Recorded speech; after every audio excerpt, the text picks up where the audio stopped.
இப்போ நான் உன்னை விட்டு போகிறது எனக்காக இல்லை, என்னால் உனக்கு ஒன்றும் ஆயிடக்கூடாதுன்னு தான்.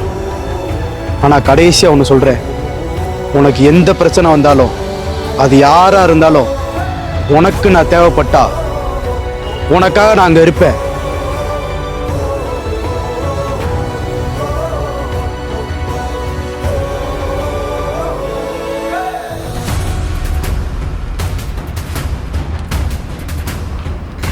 ஏய்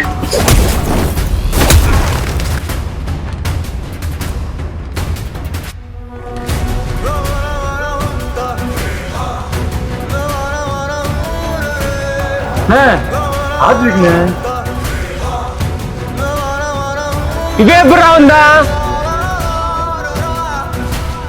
நான் தான் சொன்னேன்ல அருண் அடிச்சு ஆத்விக் வருவானு.